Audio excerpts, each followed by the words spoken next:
Deixa eu só começar a gravar aqui. Bom, então na semana passada a gente estava vendo análise diferencial, né? A gente começou a fazer o estudo das equações do movimento dos fluidos na forma diferencial. A gente terminou a forma integral, que é onde o que vai cair na prova de amanhã, né? Conceitos fundamentais e a parte de análise integral, a parte de hidrostática, né? Que cai amanhã. E hoje a gente começa a ver a análise, hoje não, né? A gente começou na semana passada, hoje continua, eu acho que na aula de hoje, talvez na aula que vem, né? Na semana que vem, a gente ainda continue aqui na análise diferencial. E aí a gente terminou com um exercício, né? Então a gente viu como é que a partir do vetor velocidade, na forma diferencial, a gente chegava nesse plot, né?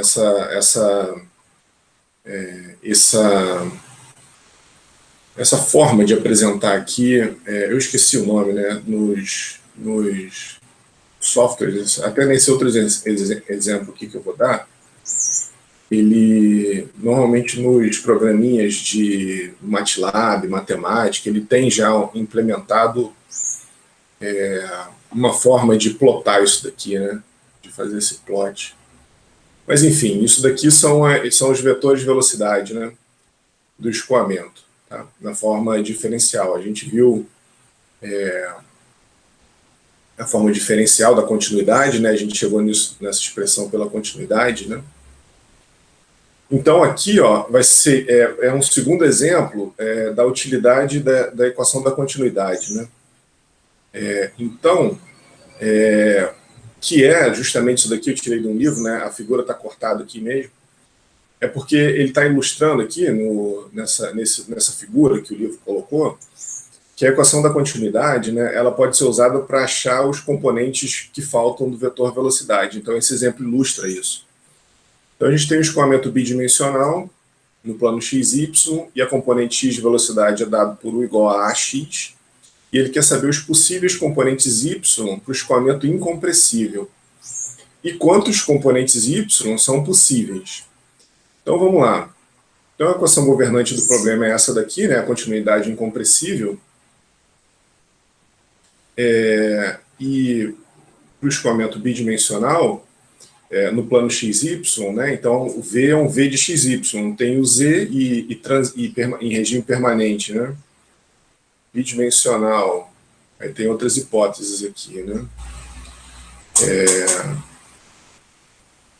e permanente.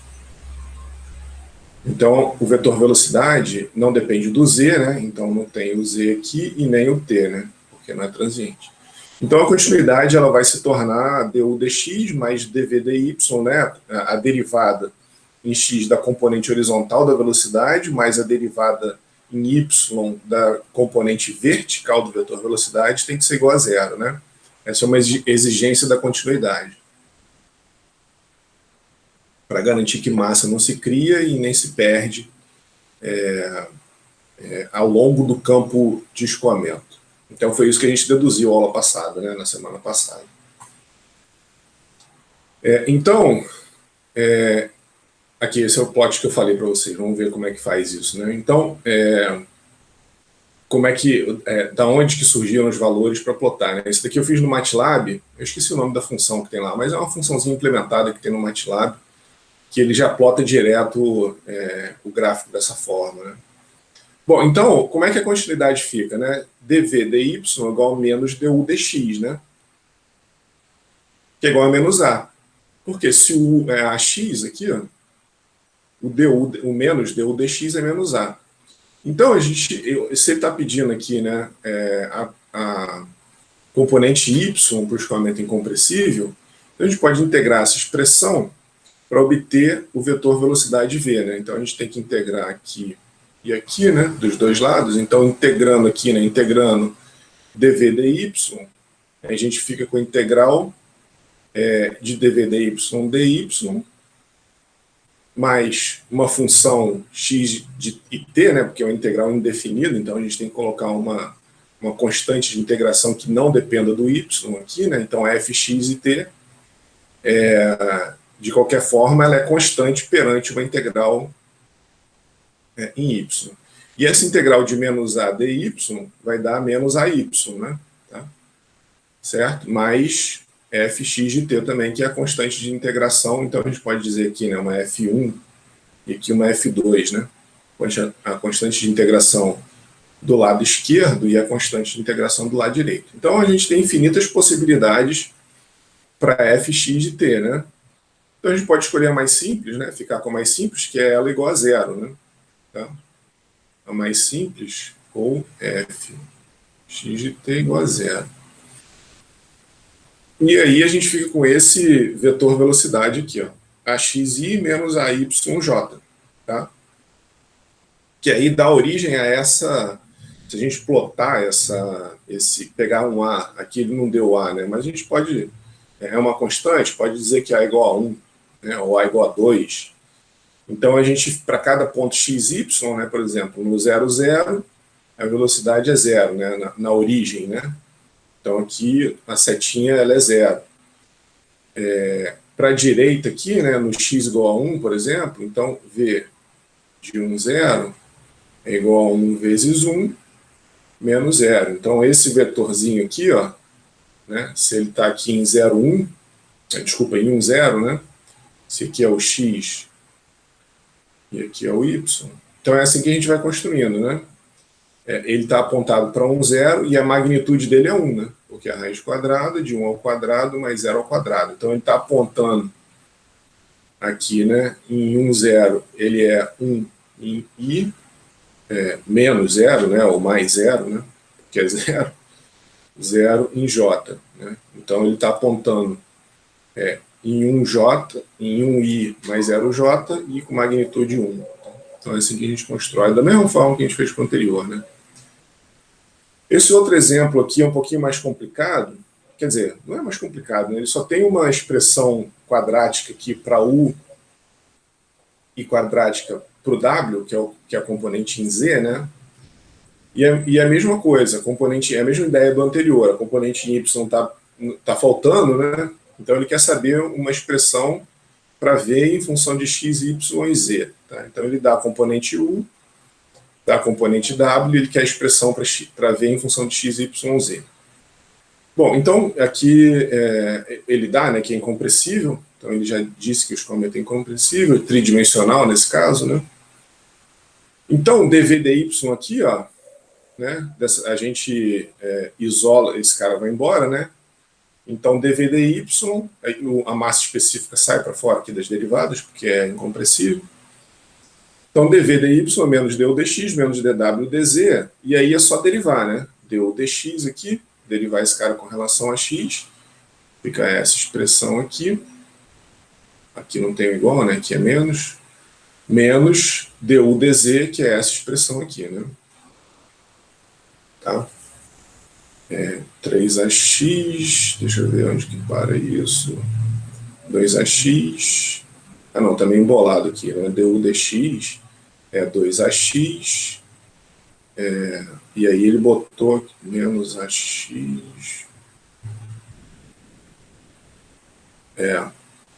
não, aqui, ali é igual, opa, fiz besteira aqui, agora estou vendo melhor ali na verdade é igual,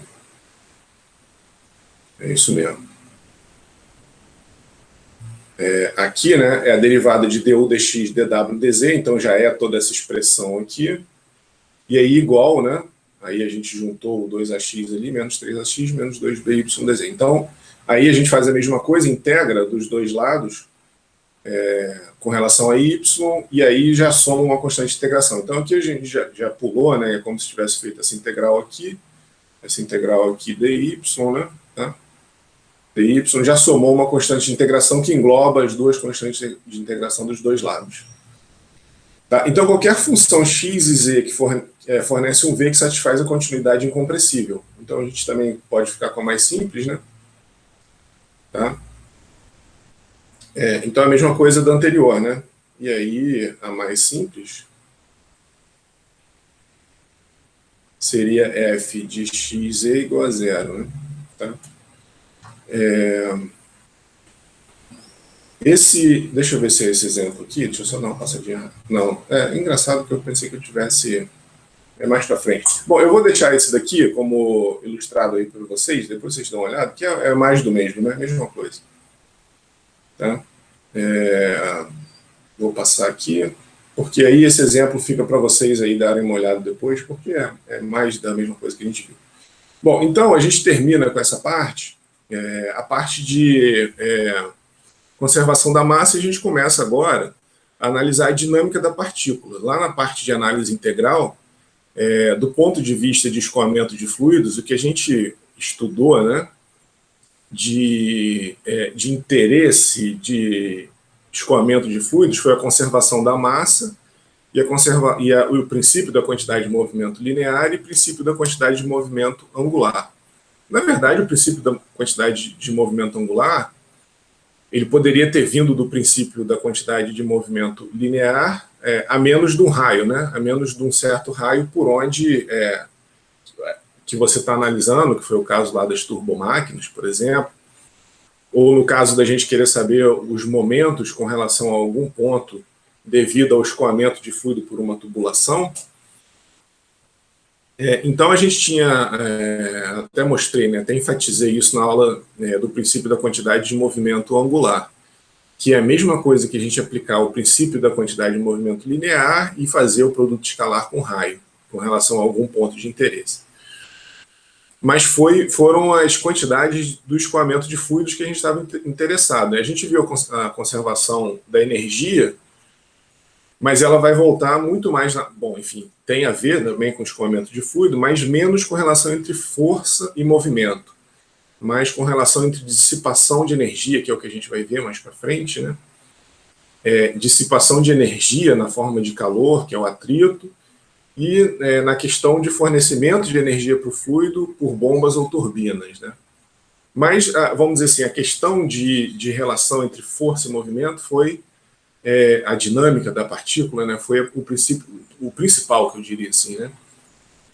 Foi o princípio da quantidade de movimento linear. Então a gente vai pegar esse mesmo princípio, né, que basicamente é a segunda lei de Newton, e aplicar aqui também na forma diferencial. A gente fez isso para a conservação da massa.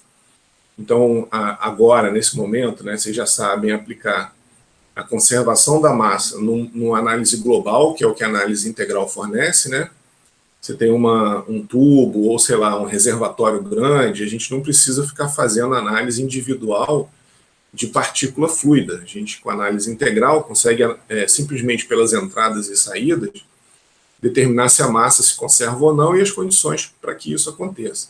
E a gente terminou agora essa mesma análise, mas na forma diferencial, onde a gente consegue analisar ponto a ponto, né? A gente traçou aqueles gráficos, né, dos vetores de velocidade por todo o campo de escoamento. Então, ali a gente conseguia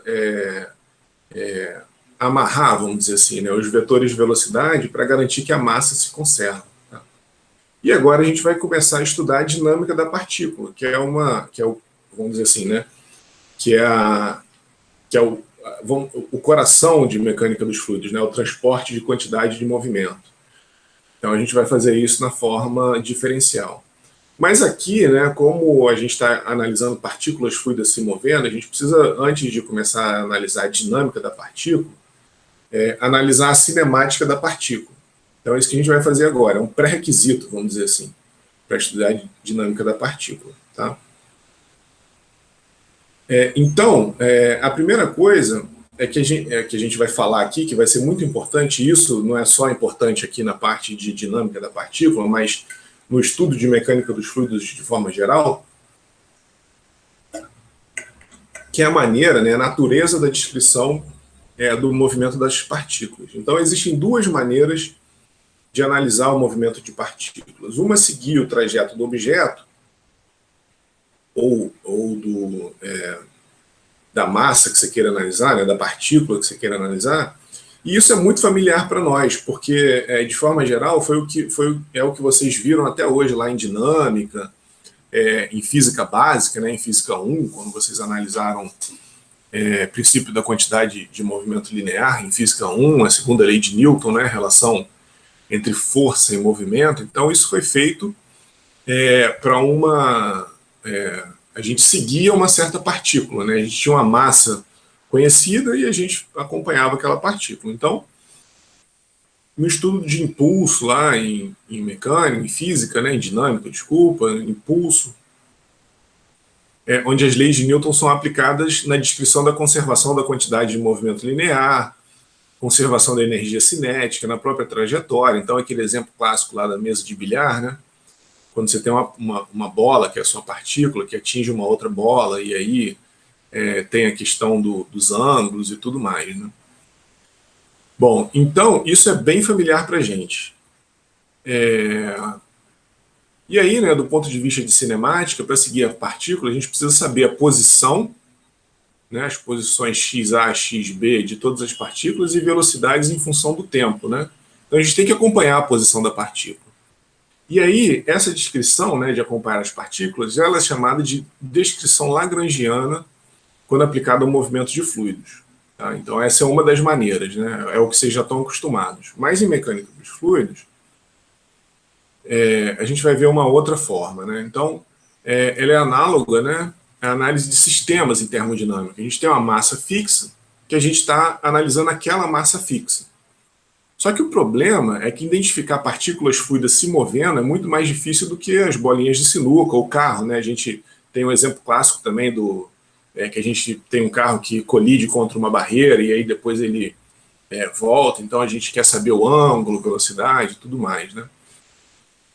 E aqui o que tem aqui ilustrado é o exemplo vamos dizer assim, de uma situação física cotidiana, assim, que é o escoamento em torno de uma esfera. Então pode ser uma bola de futebol, uma bola de tênis, sei lá, qualquer esfera que você imagine, ou até um cilindro, né? Pode ser um cilindro, isso daqui pode ser tridimensional para dentro do quadro aqui.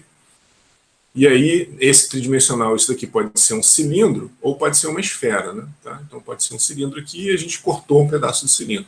O comportamento do escoamento ele é bem parecido.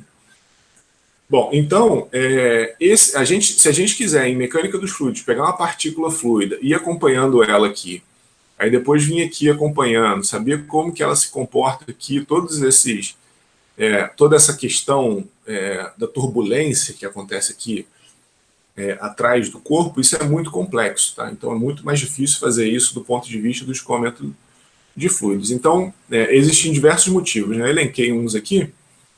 A própria identificação da partícula é difícil à medida que elas se movem, à medida que a gente dificilmente enxerga aqui, né? Tem que traçar a partícula, né? A gente teria que marcar a partícula e depois acompanhá-la, né? E acompanhando o movimento da partícula. A hipótese do contínuo, né, implica que a interação das diversas porções seja ainda mais desafiadora. Se a gente não usasse a hipótese do contínuo, ou seja, se a gente ficasse com a nossa análise molecular, né, analisando moléculas individuais de água, por exemplo, ou de qualquer fluido que você esteja analisando, a gente poderia ainda tentar desenvolver uma teoria de choque entre as moléculas e tentar levar a vida assim. Mas seria muito complexo, né? É altamente custoso computacionalmente em escala real, né? Talvez numa escala muito nanométrica ou muito pequenininha, isso faz até sentido, mas numa escala real do escoamento contra um avião, né? Em torno de um avião, em torno de um carro, isso daqui não seria nada prático, tá? E as parcelas fluidas se deformam continuamente ao se moverem, então existe um desafio inerente, né, muito grande de fazer o acompanhamento das partículas fluidas da mesma forma que a gente faz para a física lá, né, quando a gente pega uma partícula sólida e acompanha. É muito mais fácil ficar acompanhando bolinhas de sinuca que se movem, né, numa trajetória retilínea, e aí no nosso estudo a gente inclusive restringe o movimento, né, para movimentos bidimensionais eventualmente, tá?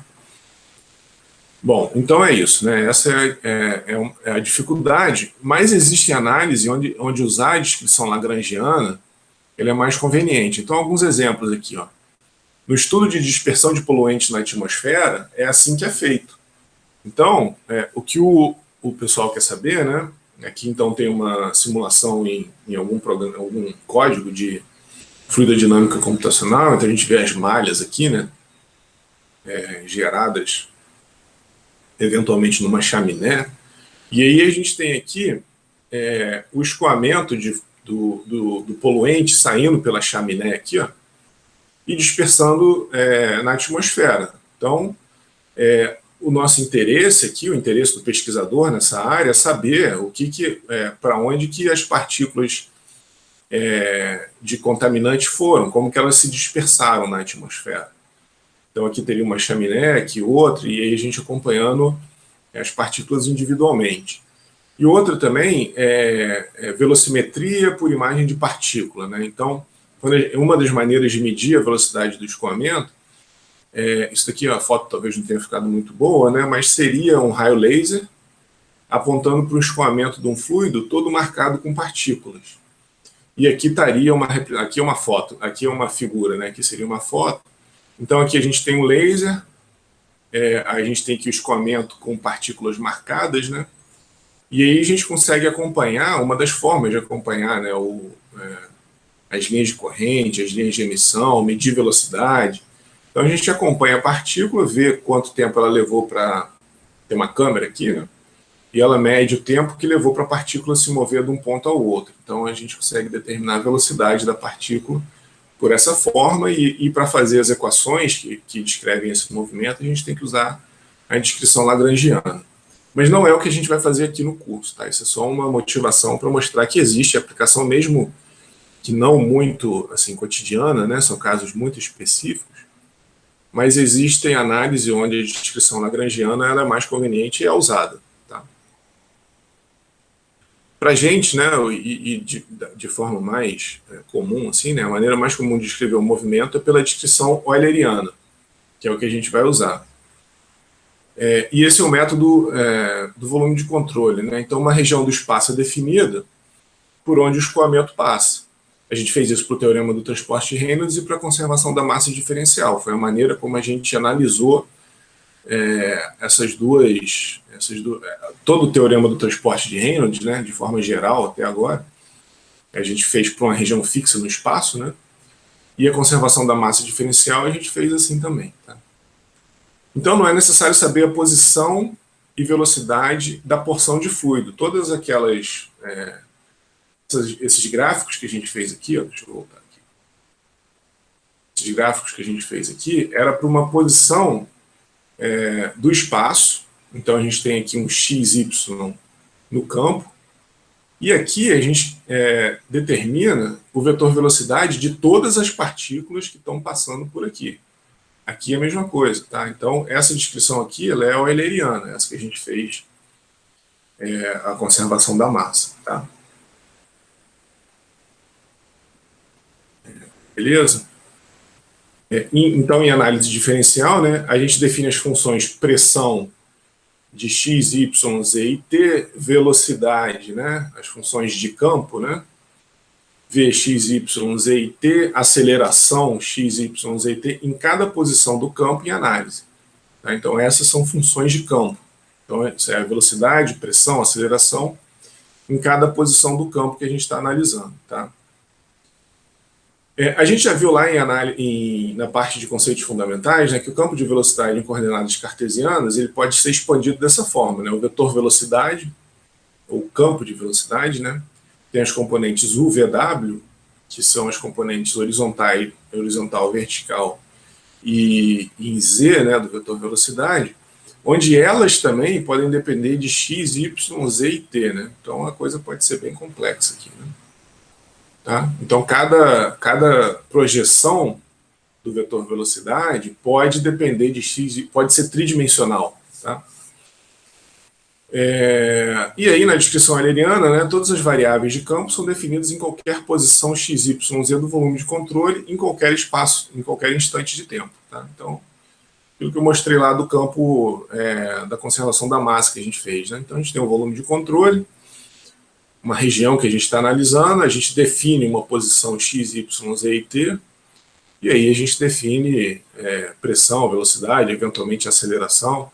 Tá? Então, aquilo que a gente tinha discutido no início da aula passada, né? No início da aula de terça-feira passada. Essa é a diferença fundamental da análise integral para a análise diferencial. A análise diferencial nos permite, para cada x, y, z e t aqui dentro do volume de controle, saber para onde o vetor velocidade está apontando, qual a magnitude da pressão, para onde o vetor aceleração está apontando. Então, a análise diferencial que permite saber todas essas grandezas de forma detalhada dentro do campo de escoamento, que é a base de fluidodinâmica computacional, né? Todas aquelas figuras bonitas que eu mostrei lá no começo do carro de Fórmula 1, do escoamento em torno da simulação do escoamento em torno do carro de Fórmula 1, em torno de um avião, tudo é construído graças à análise diferencial. Tá? Então, na descrição euleriana, né, a conveniência é que a gente não precisa saber a cinemática das partículas individuais. Tá? A gente está interessado na pressão, velocidade e aceleração de qualquer partícula fluida, né, não interessa qual seja, que passe no local e no tempo de interesse. Então, uma analogia a isso, né, se você quer saber as propriedades do escoamento num rio, então você joga um sensor, vamos dizer assim, né, a comparação das duas estratégias. Né? Se você jogar um sensor que vai se movendo junto do escoamento, né, junto da corrente ali do rio, e você vai pegando as propriedades à medida que o escoamento vai acontecendo ali ao longo do rio, a gente tem a descrição lagrangiana. Se você instalar um sensor num local específico da corrente, né, passar uma corda ali de uma margem a outra, e colocar um sensor ali medindo pressão, velocidade, temperatura, a gente tem a descrição euleriana, que na verdade é como medidas experimentais são feitas. Né? Se a gente tem uma tubulação industrial, você não joga nenhum sensor dentro da tubulação e o sensor vai, a menos dos sensores que o pessoal chama de PIG, né, que desentope tubulação. Esse sim, ele vai ali, mas ele não vai junto do escoamento. Né? A tubulação é desligada e você passa um elemento dentro do tubo para limpar a tubulação. Mas eu, pelo menos, não conheço nenhum sensor que você jogue e ele vai escoando junto. Né? Normalmente você instrumenta a linha em algum ponto, coloca sensor de pressão, de temperatura, de vazão, e aí você tem um ponto monitorado, né? Vamos dizer assim. Tá? E aí a gente tem a conveniência, né, da descrição euleriana, que as suas medidas experimentais elas são para um determinado ponto do escoamento. Aqui o que a gente tem é um túnel de vento, e aí tem um avião ali dentro, né, em escala, né, escala reduzida, então ele está, eventualmente, tem aqui um sistema de braço para controlar o ângulo de ataque da asa, tem uma sala de controle onde ele está sendo monitorado, né, onde todos esses dados estão sendo coletados, e aí tem um ventilador grande por aqui, assim, né, está soprando vento numa velocidade muito alta, simulando a dinâmica do escoamento aqui. Né? A gente não simula o funcionamento dos elementos do avião, né? A gente não quer simular o sistema de controle interno, como é que as pessoas vão se sentir dentro ali do avião, não é isso, né? É a simulação da dinâmica, é a simulação entre a velocidade do escoamento através da fuselagem das asas e das forças de arrasto e de sustentação. Então, isso que um túnel de vento analisa, né? Bom, então, no túnel de vento, as sondas medem pressão e velocidade, né? X, Y, Z e T, eventualmente, né? Uma forma mais geral aqui. Eventualmente, a gente pode conseguir simplificar as pressões e velocidade num local específico, né? Que é esse local aqui do escoamento. Mas as leis físicas, elas valem para uma parcela fluida ou partícula, não para locais fixos no espaço. Aquela mesma descrição que a gente fez do teorema do transporte de Reynolds, né? A gente precisa de converter entre essas duas descrições aqui também, né? Mas agora para análise diferencial. Então, se a gente estivesse seguindo a partícula, né, à medida que ela se move, usando a descrição lagrangiana, a gente não precisaria fazer essa conversão, porque a lei física estaria aplicada para aquela partícula fluida se movendo. Tá? Mas aqui, no caso, como a gente está numa região fixa do espaço, a gente vai precisar fazer alguma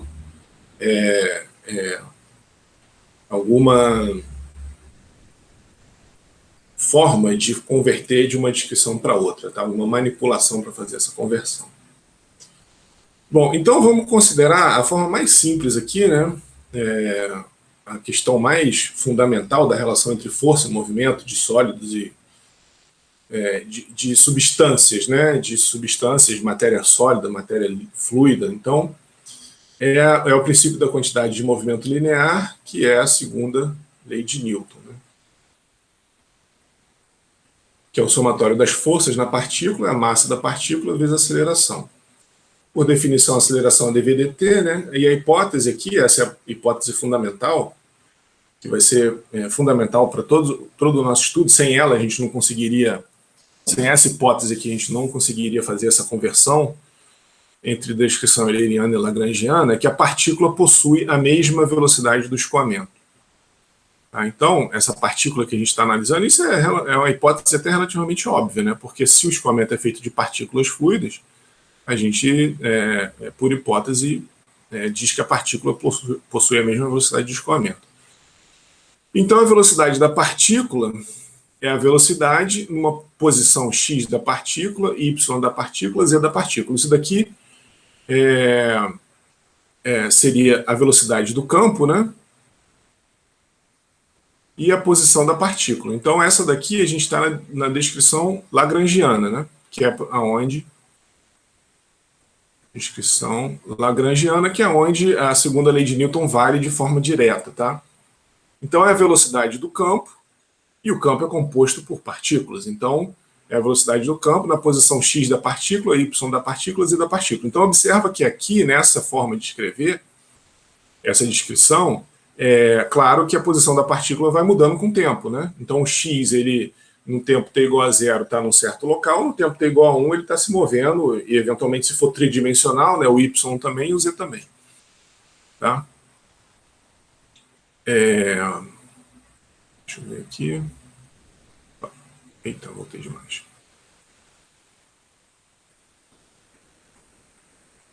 Beleza, então é isso. Então a velocidade da partícula em t, né, é igual à velocidade do campo, pela nossa hipótese, né?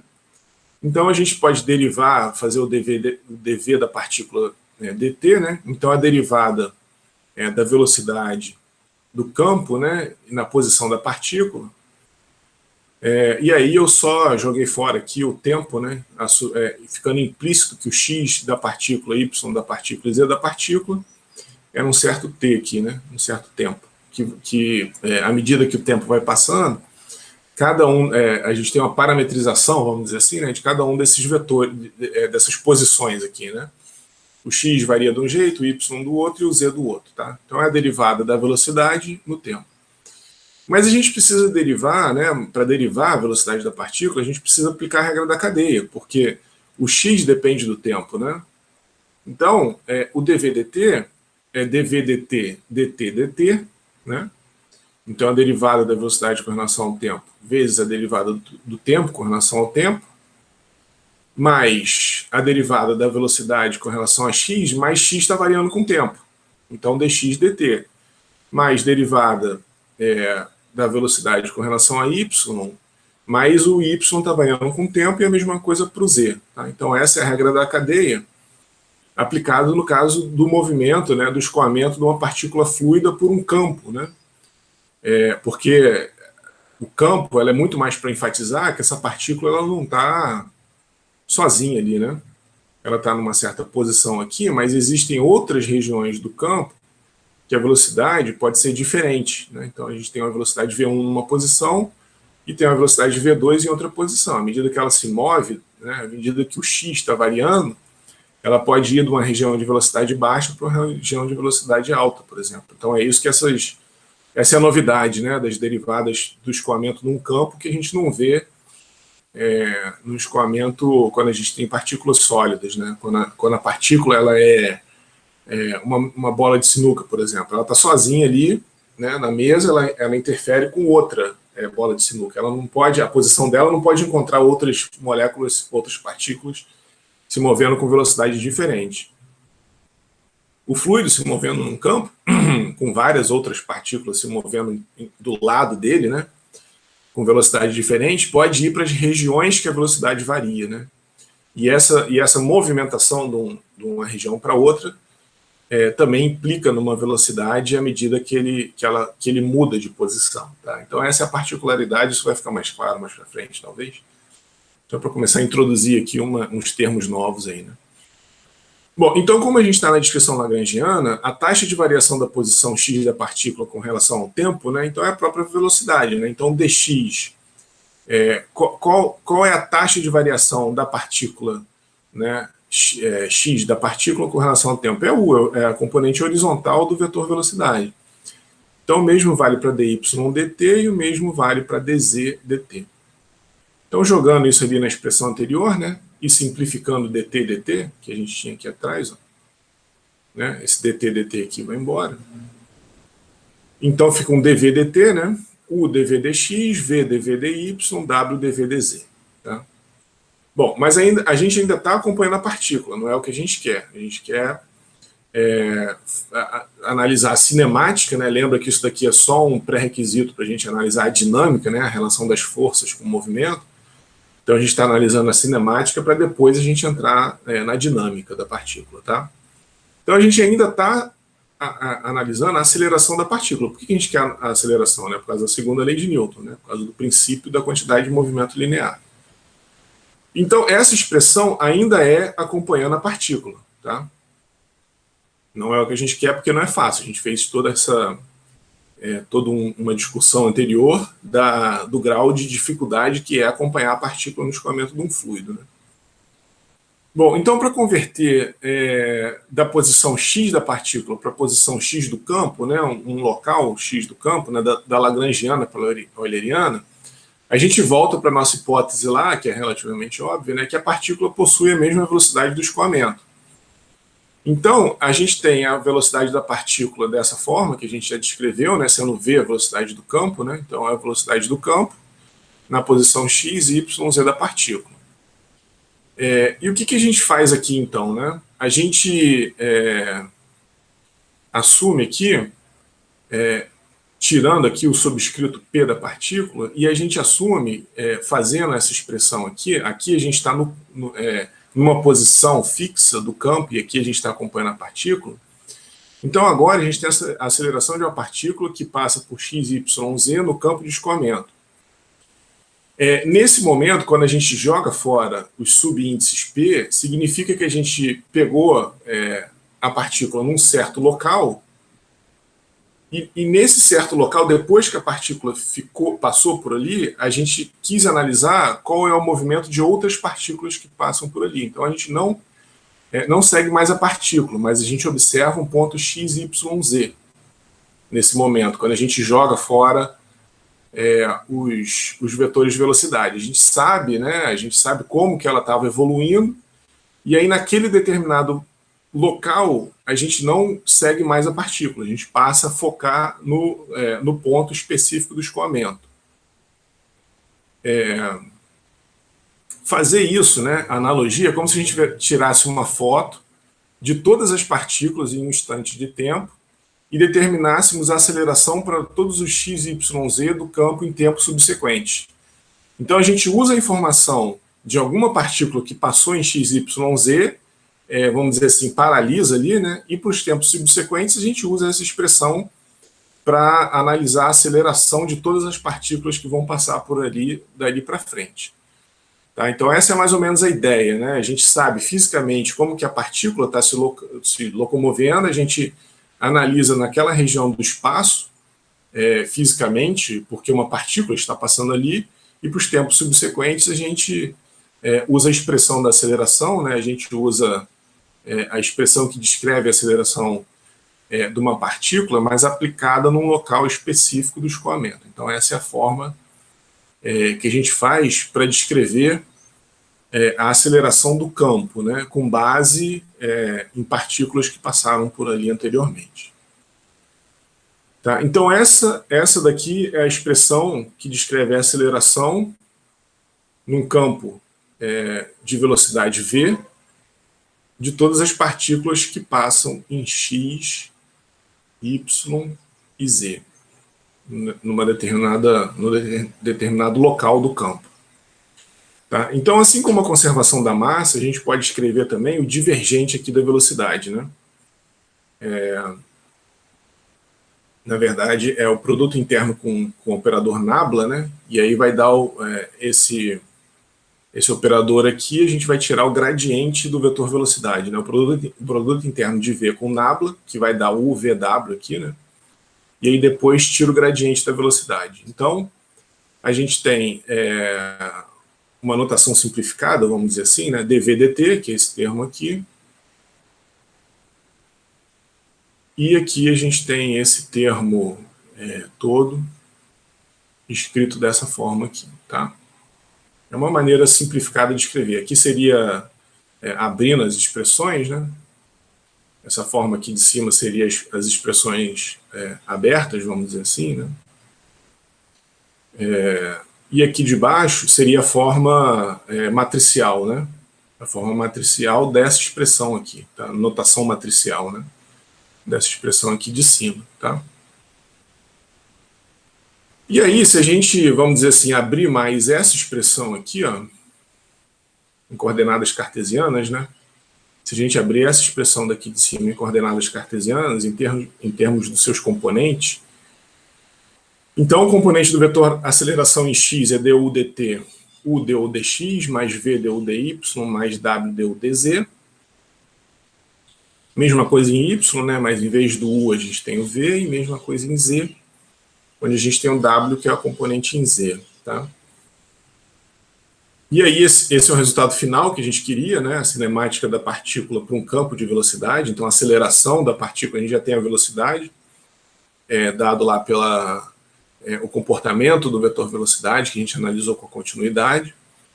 E agora a gente analisou o comportamento do vetor aceleração usando conceitos de cinemática da partícula, tá? Então, esse resultado final ele vai ser usado na conservação da quantidade de movimento linear. Tá? Então é isso que a gente queria, na verdade, né? A gente queria analisar a cinemática da partícula para ter uma forma de escrever a aceleração da partícula, que é o que vai ser usado no princípio da quantidade de movimento linear, mais para frente, tá? Bom, agora, o que a gente... vamos fazer uma análise dessa expressão aqui da aceleração da partícula, né? Então, esse termo dV/dt é a aceleração local da partícula, ela é nula em regime permanente. Então, ela só varia se a gente tiver um vetor velocidade variando no tempo. E esse é o vetor velocidade que existe, né, que é o mesmo que tem lá, no caso de mecânica dos sólidos, né? Quando a gente tem um sólido se movendo, a aceleração só acontece quando a velocidade varia no tempo. Mas aqui em mecânica dos fluidos, a gente tem essa outra parcela aqui, que é chamada de aceleração convectiva, que é essa daqui, ó. É essa outra parcela que ela é bem característica, né, ou representativa do caso do escoamento de fluidos. Ela é diferente de zero mesmo para escoamento em regime permanente. Por quê? É o efeito do movimento do fluido para uma região de velocidade diferente, é aquilo que eu estava falando, né? Se a gente tem um campo, a gente até viu aquele campo, que era um campo vindo aqui, né?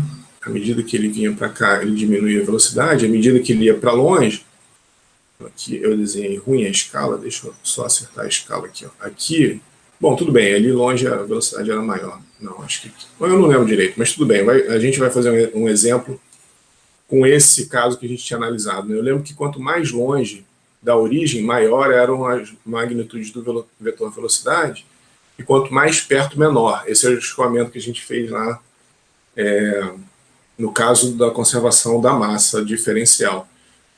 Então, se alguma partícula fluida eventualmente se mover dessa região aqui para essa região aqui, ela vai estar acelerando. Não pelo transiente, mas porque essa região aqui tem uma velocidade maior. É isso que esse termo aqui fisicamente representa. Uma partícula sólida, normalmente a gente está analisando partículas individuais, que não estão se movendo com outras partículas junto, né? Mas imagina, sei lá, que você tem uma esteira com um monte de bolinha descendo, e as bolinhas que estão na linha do meio dessa esteira estejam mais rápido. Se alguma bolinha, por acaso, for da borda para o centro, ela vai ser acelerada. Não pela aceleração transiente, mas porque ela mudou de posição. Então a analogia seria essa, né? Então a gente tem partículas fluidas, ou escoamento num rio, né? o vetor o perfil de velocidade é alguma coisa mais ou menos assim, né? A velocidade na borda é zero, e à medida que a gente vai chegando no centro do rio, a velocidade é menor. Se por algum motivo alguma partícula se mover nessa direção, ela vai ser desacelerada. Então a gente tem um termo de aceleração que não depende dos transientes. Tá? Então ela é diferente de zero mesmo para o escoamento em regime permanente. Tá? Aqui, né? Efeito do movimento do fluido para uma região de velocidade diferente. Tá? Então não faz muito sentido em mecânica dos sólidos quando estamos analisando. Na verdade, deixa eu até dar um complementado aqui. Né? Quando analisamos, que é o que a gente sempre mais ou menos sempre faz lá em mecânica dos sólidos, né? Partículas individuais, né? Individuais. Tá? Então é isso. Essa é a analogia, tá? Esse termo aqui, ó, dV/dt daqui de fora, é aceleração total ou material. É o nome que o pessoal deu. Normalmente ela é definida como uma derivada Dzão, para enfatizar que o fluido pode acelerar ao se deslocar do campo de escoamento, tá? Certo? Então tá aqui, ó, AXYZ, né, de um fluido, é Dzão V, Dzão T, ou Dzinho V dt, né, que é o derrond V dt, aqui é a derivada total e aqui é a derivada parcial, né, mais o produto interno do vetor velocidade com o operador nabla, isso aplicado no vetor velocidade, né, que é essa expressão aqui matricial, né, ela fornece essa forma aqui vetorial da expressão, tá? São equivalentes aqui as duas, tá? Então, só fazer o produto interno, a gente tem o UVW, né? Esse UV, produto interno com W, daria U derrond dx, em I, mais V derrond dy, em J, mais W derrond dz em K. E aí, quando a gente aplica no V, aí a gente tem o derrond de V aqui, né? Aí depois, quando faz o V produto interno com nabla, né? Opa! Assim, aplicado em V, aí a gente tem essa expressão ali de cima, tá? Bom, aí vamos fazer um exemplo, né? Para ilustrar uma aplicação dessa equação. Então a gente considera um escoamento em regime permanente, incompressível, bidimensional, e aí o vetor velocidade é dado por essa expressão aqui, né? V, que é o UV, né? A componente vertical e a componente horizontal e a componente vertical aqui são essas, né? 0,8 mais 0,8x e 1,5 menos 0,8yj, que é o do exemplo da continuidade, né? Que a gente tinha o vetor velocidade do exemplo da continuidade, que era esse aqui, ó. Na continuidade, a gente chegou nesse campo de velocidade aqui. Então, o que ele está pedindo é a aceleração material no ponto x igual a 2, y igual a 3. Ele quer, para a gente fazer um esboço, né, da aceleração material, do campo de aceleração, na mesma escala, né, do exemplo anterior, que é isso daqui. Tá? Então, para determinar o campo de aceleração, a gente usa a expressão da velocidade do campo em conjunto com a componente da aceleração material em coordenadas cartesianas, né? Então a aceleração du/dt vai embora, porque é zero, regime permanente, né? Tá aqui. U du/dx, então U é 0,8 mais 0,8x, opa, tá errado aqui, né? 0,8. Aqui não é 0,5. Caraca. Aqui. Então aqui é 0,8 mais 0,8x vezes 0,8. O que é o 0,8? du/dx, né? Tá? E o V é 1,5 menos 0,8y, du/dy é zero. Tá? Então du/dy é zero. E aqui tudo é zero. Então a aceleração em x, lembra que a gente está em x aqui, né? Então a aceleração em x são todos os componentes aqui, ó. Tá? Então, em x, a gente trabalha aqui com U e U, e esse produto interno aqui que a gente fez, né? Aí sim, é U, V, W, né? Então, aqui U, V, W, certo? E aqui é a derivada que acompanha a projeção que a gente está, né? Então, por isso que ali a gente tem du dy, né? Porque a gente está em x aqui. Então, V é 1,5 menos 0,8, então esse cara também vai embora, né? É zero também, porque multiplica por zero ali, tá? Então, fica 0,4. Aqui eu fiz errado, né? Porque 0,8 vezes 0,8 daria 0,64 mais 0,64x. Tudo bem, depois eu corrijo isso, tá? E aqui a gente tem em y a mesma coisa, né? Permanente. O dv dx é zero, porque o dv dx vai ser zero, né? A velocidade v não varia com x aqui, ó. Tá? Então esse cara vai embora. E o v dv dy não é zero. É 1,5 menos 0,8 vezes menos 0,8, que é o dv dy. Tá? Então a y é menos 1,2, né? Mais 0,64y. Tá? Então, observa que a aceleração pelo transiente de velocidade é zero. Né? Esses termos transientes são zero. Mas a aceleração pelo movimento do fluido pelo campo não é zero. Tá? Então, no ponto x igual a 2 e y igual a 3, a gente vai ter 0,4, que é 0,64, né? Depois eu vou corrigir isso, mais 0,64 vezes 2, que dá 1,68, e a y menos 1,2 mais 0,64 vezes 3, 0,72. Então, nesse ponto x, 2, e y, x é 2 aqui, e y igual a 3, né? Y igual a 3 aqui, né? Então, nesse ponto aqui, esse vetor velocidade, a aceleração em x é 1,68, então a componente em x da aceleração aqui é 1,68, e a componente em y, 0,72. Depois eu corrijo os valores, né? Eu cometi algum erro. Então, o campo de aceleração não é nulo, mesmo para o escoamento em regime permanente, e ele é coerente com o campo de velocidade aumentando para fora do ponto de estagnação. Lembra que no exemplo anterior, a gente tinha um ponto de estagnação aqui, e aí o tamanho da setinha aqui, ó, era a magnitude do vetor velocidade, né? Era a raiz quadrada de u ao quadrado mais v ao quadrado. Então a magnitude aqui, se vocês lembrarem lá nesse campo aqui, né, que a gente fez lá na continuidade, aplicando para todos os pontos do escoamento, a gente vai ter um vetor velocidade de maior magnitude para fora, aqui mais longe aqui do ponto de estagnação, né? Era uma característica desse escoamento. E o campo de aceleração está mostrando justamente isso. Ó.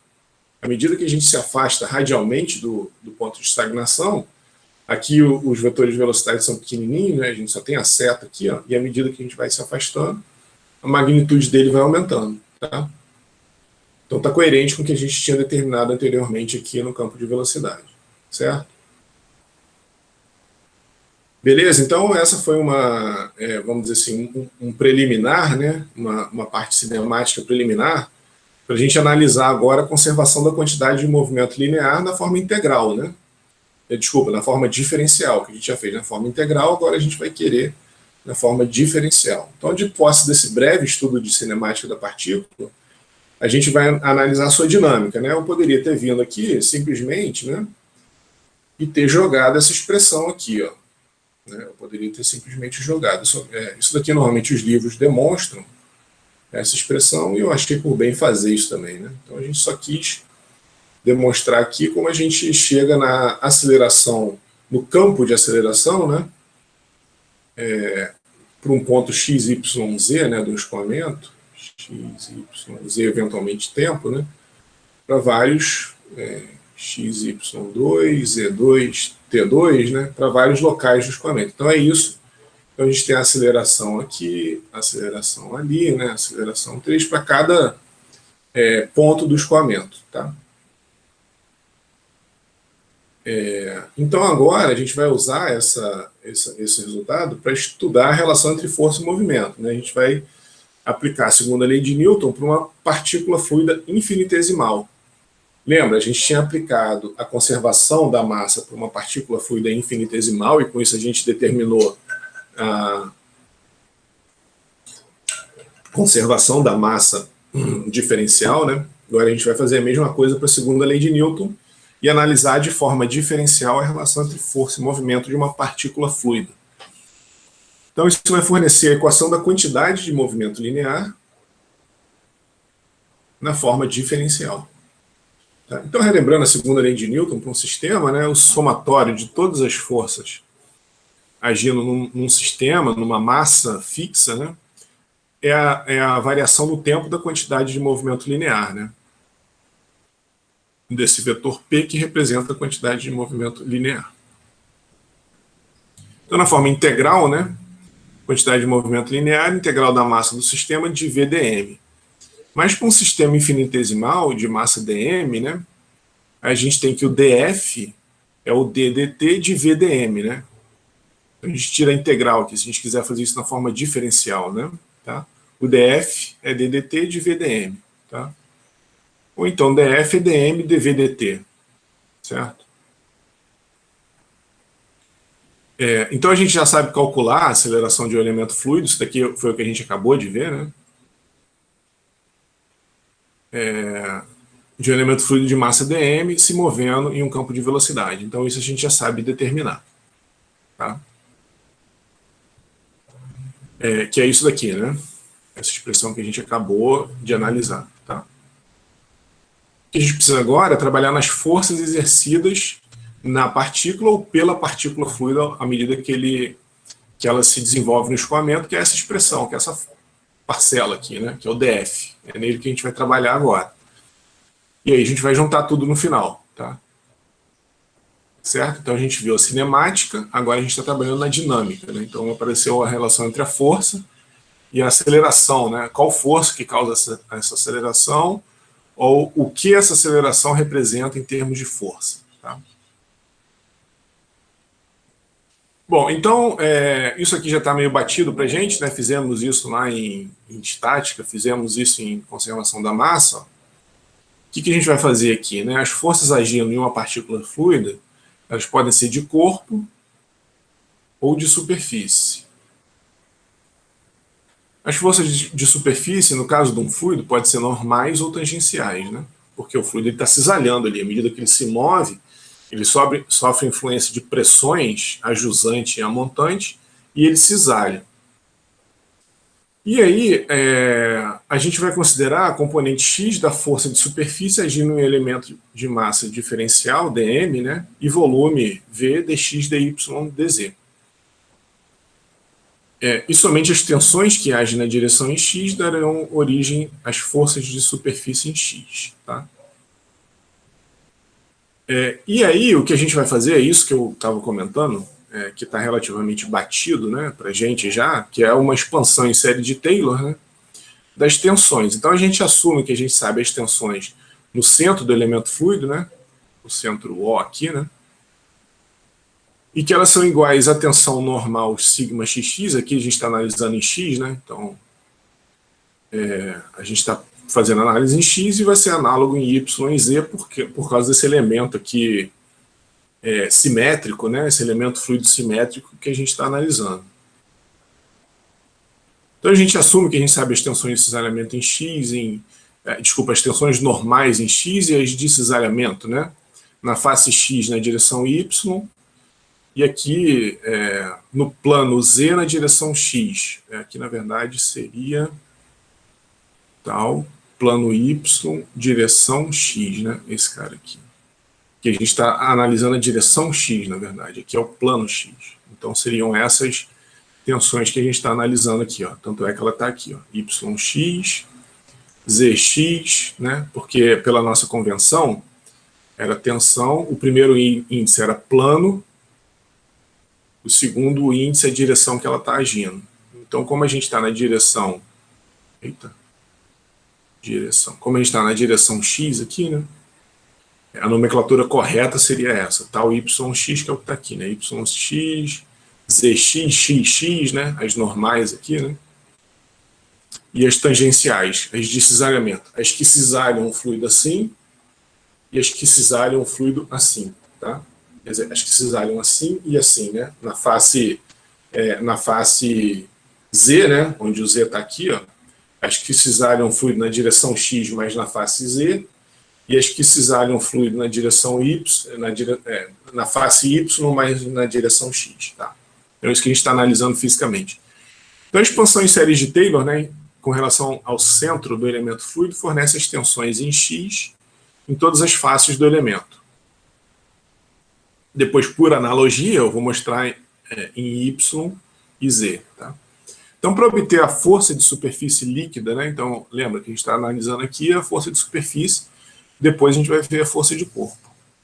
Para a gente jogar lá, né, no somatório das forças, igual a dm vezes o vetor velocidade, tá? O dm dv dt, tá? Era isso. Era isso, né? Isso, dm dv dt, né? Tá? Certo? Bom, então vamos ver. O que a gente tem com a expansão em série de Taylor? Aqui eu já dei alguns pulos, né? Mas em algumas aulas passadas aí, vocês têm a expansão em série de Taylor descrita aqui embaixo, né? Se a gente sabe a função no O, qual é a ideia da série de Taylor, né? A gente sabe o valor, né, dessa função no centro. A hipótese é que a gente tem que saber o valor da função no centro. A gente sabe ali em O como que ela está variando. Então ela está variando dx, d sigma xx dx, e a distância dessa variação dx sobre 2. Tá? E a gente multiplica pela área, porque a gente está analisando força. Né? Então dy dx. Né? Então aqui, aqui a gente está nessa face aqui frontal. Então a face, a gente tem um dy aqui e o dx aqui. Né? Tá? Então esse é o dx, esse é o dy. Então a gente tem essa área, né, dx dy, e tem a expansão em série de Taylor da tensão, tensão normal, né, sigma xx agindo nessa face, que é o sigma x, que é o que eu sei lá em O, né, mais o quanto que ele está variando, mais a variação. Então a gente está assumindo que aqui é dx sobre 2. Tá? É a mesma coisa para todas as faces. A face traseira, então a força em x negativo agindo para trás lá, ó. E aí a gente anda menos, né, sigma xx menos dx, d sigma dx sobre 2. Isso para todas as outras faces, isso para as tensões normais e para as tensões de cisalhamento. Né? Aqui em Zx seria essa expansão aqui, né? E menos Zx lá do outro lado seria essa expansão aqui. Tá? Certo? Então aqui não tem muito mistério, né? É uma coisa relativamente óbvia, a gente só está expandindo de um local que a gente conhece para o local que a gente quer calcular. E a gente faz isso usando expansão em séries de Taylor, né? que é resultante da expansão em séries de Taylor, né? Das forças oriundas dessas tensões de cisalhamento normais em X, está descrito por essa expressão aqui. Tá? Bom, então a gente pode simplificar, olha só. Esse sigma xx aqui vai embora com esse sigma xx aqui, né? As tensões de cisalhamento, as tensões normais se simplificam a 5 ohms de cisalhamento. Tá? E essa soma aqui, ó, desse d sigma x dx sobre 2, esse menos com esse menos aqui, esse menos aqui, ó, com esse menos aqui vira um mais, né? Então aqui fica um d sigma dx, e o dx sobre 2 com esse dx sobre 2 vira um dx, né? A mesma coisa para todos os outros ali, né? Então por isso que, se vocês fizerem aí na mão depois, é fácil de ver que aquela expressão vira essa daqui, ó.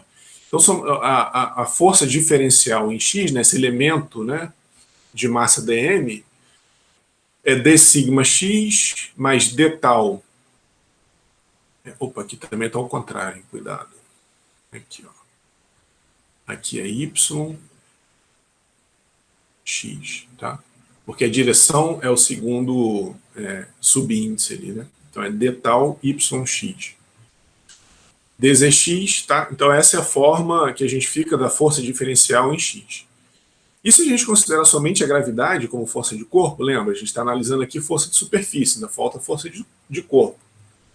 Então o somatório de todas as, vamos dizer assim, desculpa, as forças diferenciais em x, né? Todas as forças diferenciais em x que a gente está analisando aqui são as forças de corpo, que a gente só está considerando a gravidade, e as de superfície. Então a gente tem o ρgx, que é a força de corpo, mais, de novo aqui está ao contrário, é yx, tá? Aqui está errado. Então d sigma xx, d tal yx dy, mais d tal zx dz. Tá? Aqui a gente tem todas as forças de superfície de corpo agindo no elemento diferencial de massa dm. Tá? Então a gente pode fazer a mesma coisa para y e z. Tá? Eu não vou fazer aqui, mas fica, né, é exatamente o mesmo procedimento. Aqui está ao contrário, ó, de novo, né, eu vou corrigir isso depois, yx, aqui está certo, né, o z, y, só está errado aqui mesmo.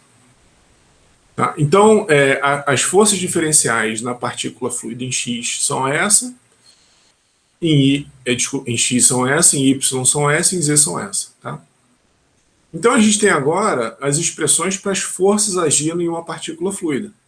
E a gente pode retornar à segunda lei de Newton. Tá? Lembra que a gente parou aqui, né, e começou a analisar as forças agindo na partícula fluida dF, que a gente conseguiu essa expressão obtida pela expansão em série de Taylor das tensões que agem no centro da partícula, as tensões normais e as de cisalhamento. Tá?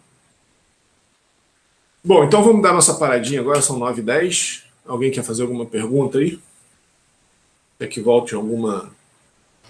Professor, no exercício aí que você fez, antes do exemplo, antes de você entrar nessa matéria aí de movimento linear, quantidade de movimento linear, tava com uma dúvida aí nessa parte aí.